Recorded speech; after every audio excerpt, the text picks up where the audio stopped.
4월달 혼돈의 주식시장. 안녕하세요. 헤리티지 스파이시입니다. 주식 가격은 기업의 가치에 수렴한다. 많이 들어보셨죠? 근데 주식 차트를 보고 있으면은 기업의 가치가 분초 단위로 바뀌는 게 아닌데 왜 기업 가격이 이렇게 분초 단위로 바뀔까? 이런 생각 해보셨을 거예요. 사실 주식시장 가격이 계속 변동하는 이유는 기업의 가치가 변동되는 게 아니라 기업의 가치를 평가하는 그 시장 참여자들의 의견이 제각각이기 때문입니다. 시장 참여자들의 의견이 긍정적이면 가격이 오르고 부정적이면 가격이 내리죠. 이번 4월은 특히 조금 예측이 어려운 시기인데 이슈도 많고 전문가들의 의견도 갈리다 보니까 우리 같은 개미들은 이 얘기 들으면 이게 맞는 것 같고 저 얘기 들으면 저게 맞는 것 같고 이렇게 계속 흔들리는데, 이럴 때는 지금 시장의 이슈 중에 주가에 이미 반영된 이슈는 뭐고 아직 위험 요소는 뭔지 고민해 볼 좀 필요가 있습니다. 지금 가장 중요한 이슈가 뭘까요? 러시아 우크라 전쟁, 물류 대란, 유가 상승, 인플레이션, 양적 긴축, 뭐 이런 건데 이게 사실은 개별적인 이슈가 아니에요. 모든 이슈들이 바로 인플레이션 이슈와 같은 선상에서 움직이고 있다, 이렇게 보시면 아주 간단합니다. 인플레이션 하면 물가 상승인데 상승률이 얼마나 심한 거야? 이런 걸 확인할 때 가장 중요한 지표가 바로 CPI, 소비자 물가 지수입니다. 지금 대부분 보고 있는 게 이제 미국 전년 동월 대비 물가 상승률. 그러니까 21년 3월 대비 22년 3월에 얼마나 올랐냐 물가가, 이거를 보고 있거든요. 미국 2월 CPI가 작년 동월 대비 지금 7.9% 올랐는데 좀 있으면 뭐 8%가 넘을 거다, 이런 예상들을 하고 있습니다. 절대 수치를 한번 보면은 18년도부터 18년 248, 19년 252, 20년 258, 21년 263 하다가 22년 3월에 갑자기 283으로 뜹니다. 연간 1.5% 내지 2% 내외로 오르는 물가가 갑자기 21년에서 22년 동안 1년 만에 8%가 급등을 한 거거든요.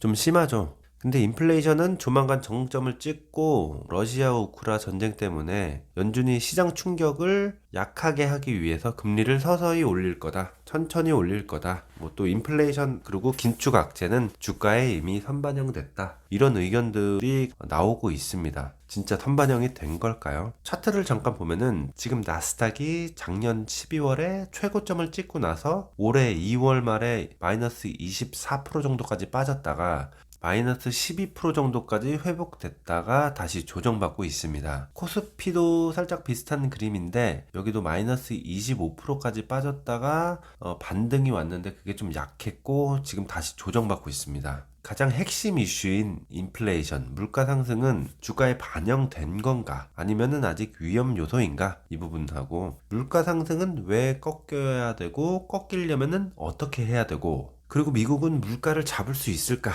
여기에 대한 얘기를 조금 더 해보도록 하겠습니다.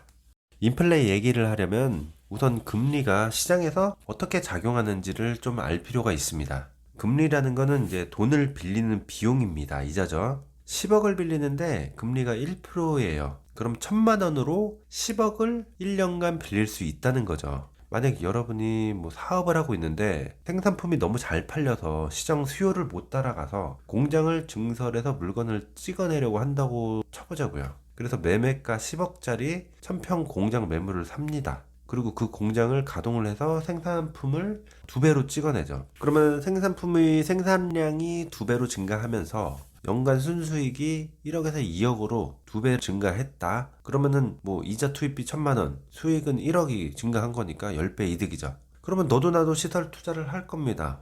그러면 이 공장 저 공장에 취업한 직원들이 월급을 받아서 소비를 하고, 그러다 보면은 시장의 소비력이 증가하게 됩니다.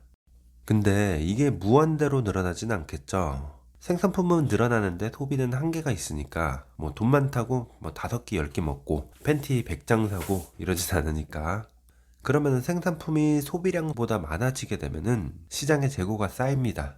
재고 소진하려면은 세일이 들어가야 되고, 세일이 많아지면은 당연히 물건 가격이 떨어지죠. 수요 공급 법칙에서 공급이 늘어나면은 가격이 떨어지잖아요. 뭐 이런 거죠. 이렇게 해서 서서히 인플레이션이 꺾일 수 있습니다. 그럼 지금 그럴 수 있는 형편이냐? 불행하게도 그런 형편은 아니에요. 지금 이 전제 조건이 이제 공급이 수요를 뛰어넘어야 되는데 지금 원자재 공급이 모자르거든요. 전쟁 때문에 원유 곡물 이런 것도 부족하고 물류난도 지금 심하기 때문에 제때 원자재가 공급이 안 돼서 그리고 공급 비용이 비싸져서 공급이 잘 안 되고 있어요. 지금 이 물류난 같은 경우도 문제가 이제 중국이 지금 지역별로 돌아가면서 코로나 셧다운을 하거든요. 왜냐? 10월 달에 시진핑 연임 선거가 있어요. 그래서 지금 중국이 안정된 모습을 계속 보여줘야 합니다. 코로나 확진자 수를 계속 컨트롤을 해야 되는데 얘네들은 여태까지 계속 셧다운으로 코로나를 진압해 왔고 자기네들 백신도 뭐 물백신이라서 중증이 되면은 사망률이 높아져요. 그러다 보니까 뭐 우리나라처럼 막 다 그냥 걸리고 끝내자 뭐 이렇게 정책을 쓸 수도 없는 상황이에요. 그래서 10월까지는 이제 셧다운이 계속 될 겁니다. 그러면은 중국발 물류난도 당연히 계속 되죠. 이거는 계속 물류난을 가중시키는 거거든요. 이런 것들 때문에 지금 공급량을 막 늘려서 물가 상승을 막을 방법은 지금 여건이 안 된다고 보시면 돼요. 자, 두 번째 방법인데요. 인플레를 막는 가장 현실적이고 전통적이고 확실한 방법입니다. 바로 금리 인상이죠. 이거는 장단점이 확실해서 경기가 위축되는 부작용이 발생해요.